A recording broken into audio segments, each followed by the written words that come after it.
All right, guys, I'm back, and it's episode 10 of my series that I'm doing, just to get back in the swing of making videos on YouTube again and, just keeping my channel alive and breathing, basically, because it's hard. It is hard, managing everything in life, going to your job and, dealing with family and still be able to run a football channel.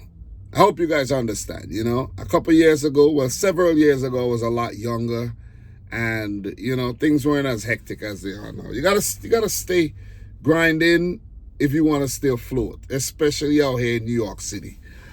I don't mean to tell you about my life or anything, but you guys need to know what's going on. But before we get any further into this video, smash the thumbs up button.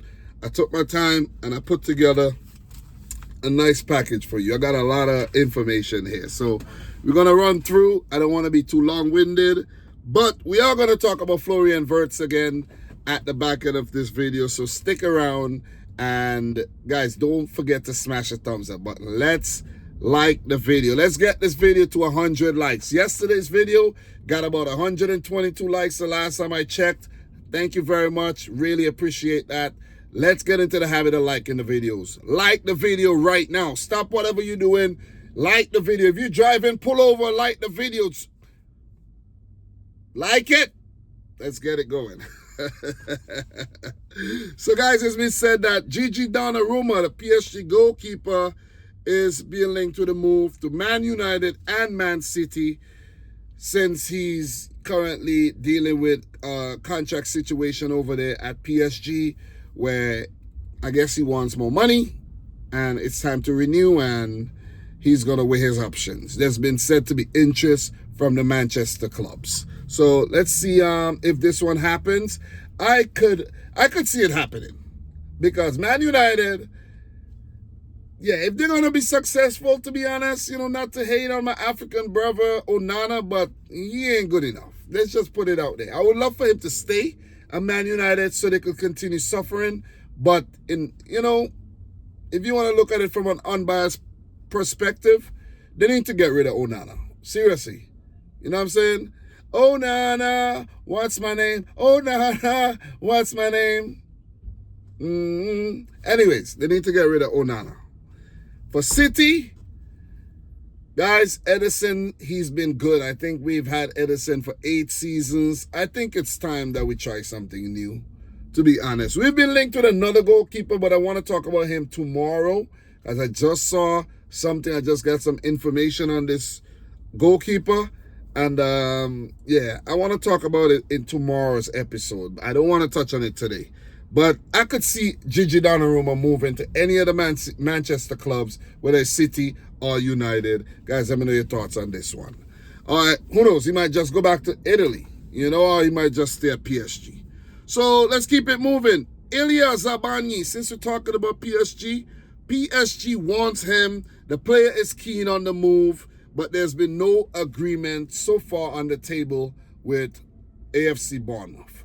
So once there's interest and the player wants to go, I think the deal would happen. So let's keep our eye on for the Ukrainian international, Ilya Zabani. Alejandro Garnacho, he's been linked with a move outside of Manchester United. He's been linked with Chelsea. He's been linked with a move to the Italian clubs.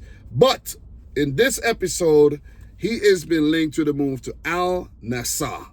That's over in the Saudi Arabian League, the club that Ronaldo played for. I don't know if Ronaldo is going to remain at that club, but it's been said that Al Nassr wants to, get rid of Sadio Mane, and Alejandro Garnacho could be, a breath of fresh air, a younger winger to replace Mane.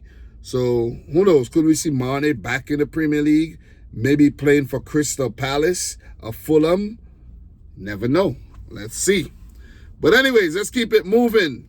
Englishman, former Liverpool, West Ham, and Burnley man.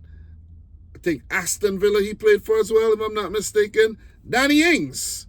He's said to be joining Wrexham on a free transfer. They're in the Championship, and they are one of the most progressive clubs co-owned by Ryan Reynolds, the actor. So let's keep an eye on this one, though. I could see it happening.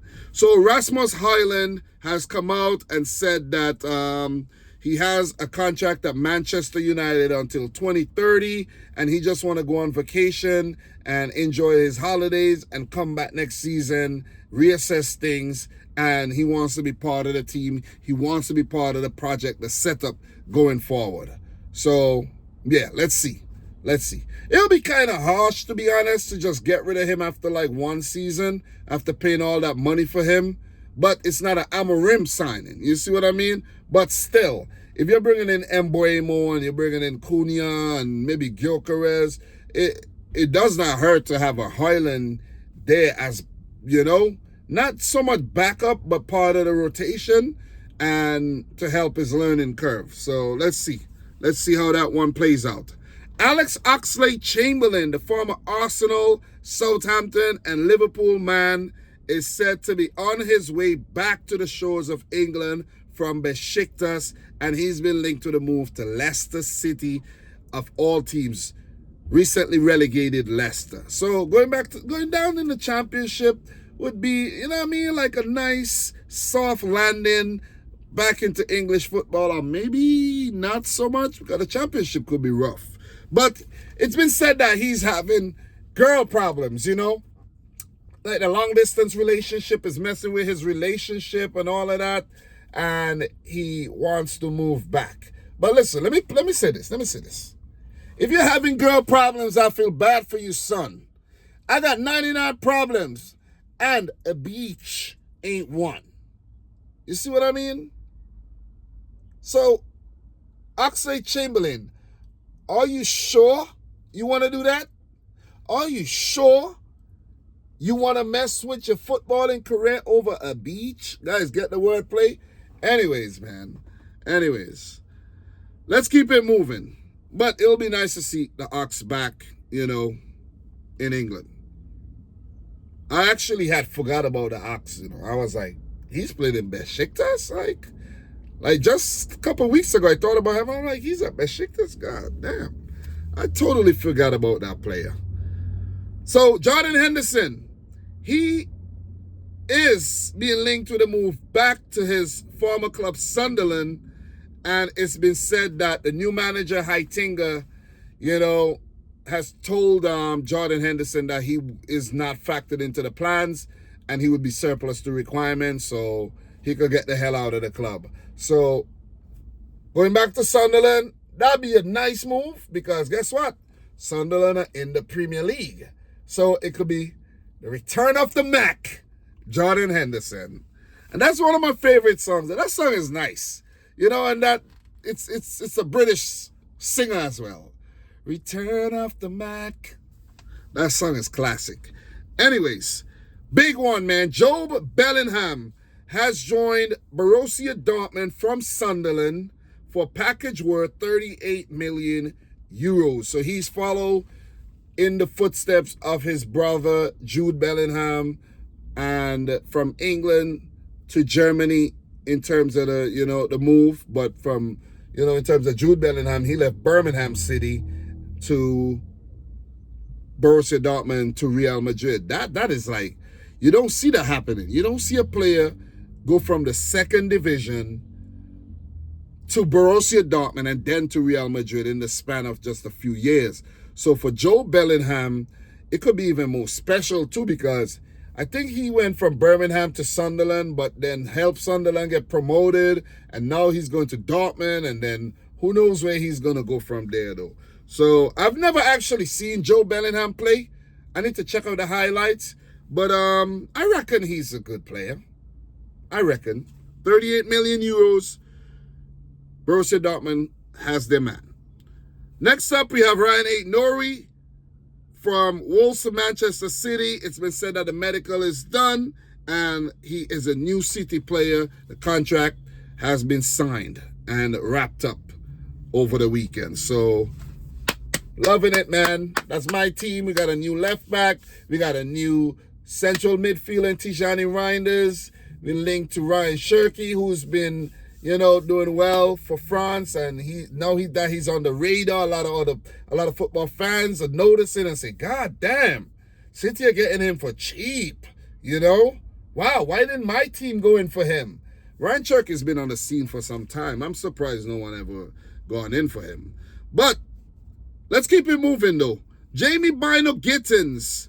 It said that Chelsea is set to improve on their £35 million offer to Borussia Dortmund, as I think the first bid was rejected. But his true price tag is set to be £70 million. I don't think Chelsea are going to pay all that money for him.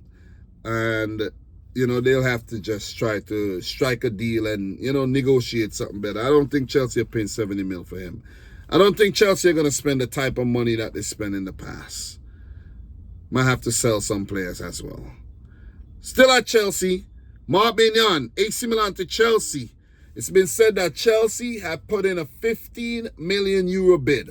And that's an improved bid from, I think Chelsea wanted to pay like 10 mil for the player. Like 5 to 10 mil. And AC Milan said, whoa, that's an insult. We want 25 million for the player. So Chelsea go up to 15. They'll probably settle at around 20.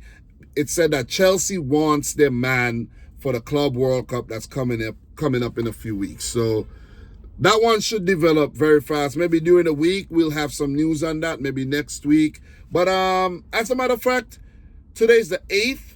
We have 5 more days in this special transfer window. I think is it? No, 2 more days. Tuesday, 2 more days.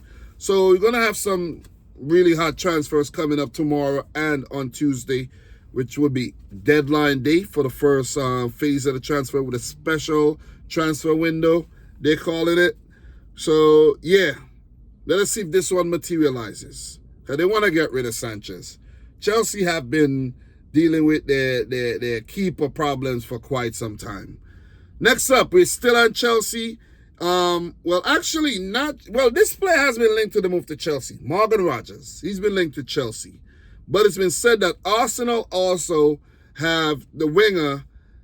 Well, he could play as a midfielder as well. The attacking player, I should say, on their radar. But he would be the expensive option because he's gonna be costing upwards of, let's say, £60 million. But it's been said that Igor Pichau, the Brazilian winger who played for Feyenoord, could be the cheaper option for Arsenal. Maybe he costs around 35 million euros. And we're talking euros and not pounds. Maybe about 25 million pounds if I'm not mistaken. So let's see if Arsenal are able to, secure some signatures for this transfer window. Next up, we have Ben Davies. He has extended his contract at Spurs. I think he probably activated a clause to extend his contract 1 more year. So he has signed a 1-year extension until the end of next season, 2026. So I think they just want to have an experienced player remaining in the squad, someone from the past to help with the transition. But in my opinion, I think, get rid of all these players. If you're trying to turn a new leaf, get rid of these players.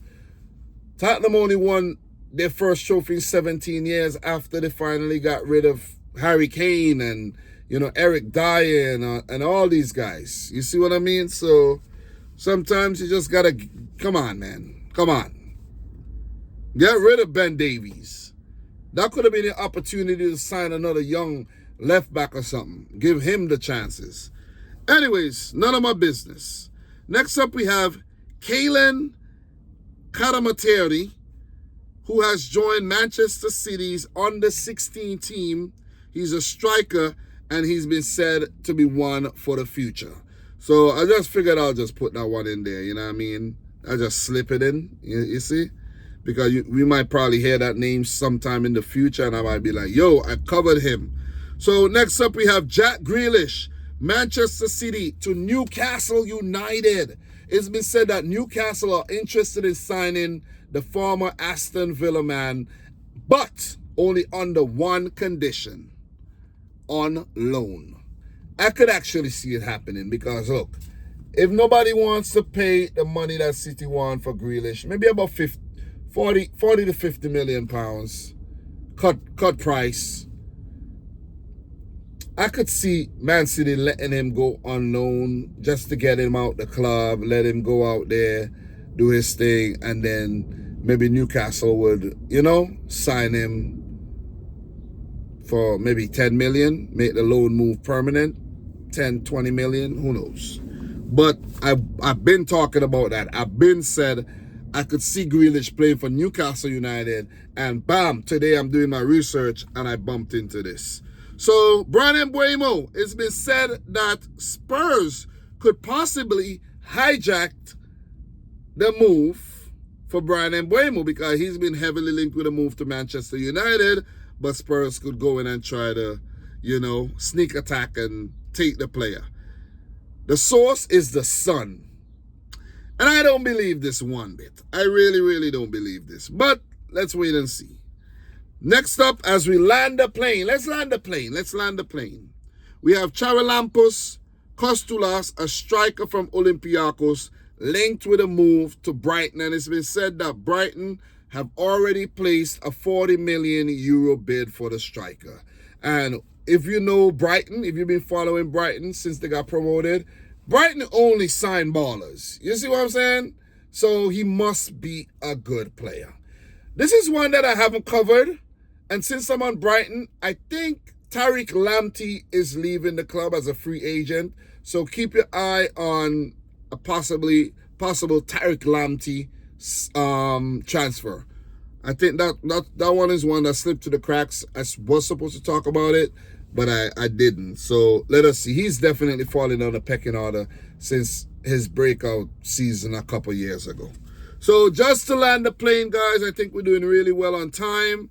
Alisson Becker, the Liverpool legend, the Liverpool and Brazilian goalkeeper, came out and said that he has 1 year left on his contract with Liverpool, and he also has an option to extend a further year, which Liverpool may just, take that option and extend. So Alisson basically coming out and say, listen, forget about all the links of me going here, me going there. I'm a Liverpool player and I'm going to stay here. My contract is not up and I got an extra year that I could tap in. And yeah, but let's see, because Liverpool went out there and splashed the cash on Mamadashvili, and it's been said that they didn't sign him to be a backup. They signed him to be the number one goalkeeper. So if you sign him to be the number one goalkeeper, do you think you want to wait 2 more years for him to be number one? I don't know. It's left to be seen, man. Players come out and say this, players say that, and it's nothing like that. You see what I mean? And guys, to wrap up today's episode 10, don't forget to like the video, guys. Come on. If you haven't yet done so, come on. What are you doing? Like the video. We're talking about Florian Wirtz because this thing is still going on. It's getting dragged out. And maybe after the international break, Liverpool may finally have their man. So it's been said that Leverkusen rejected a £109 million bid for Florian Wirtz, and that the asking price is £118 million.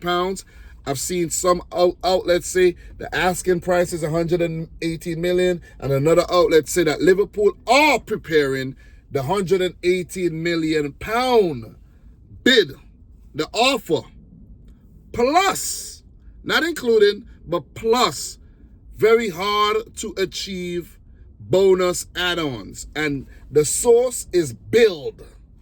Build is the source. And it's been said that this deal could go all the way up to 140 million euros. 18 million pounds is equivalent to 140 million euros, by the way.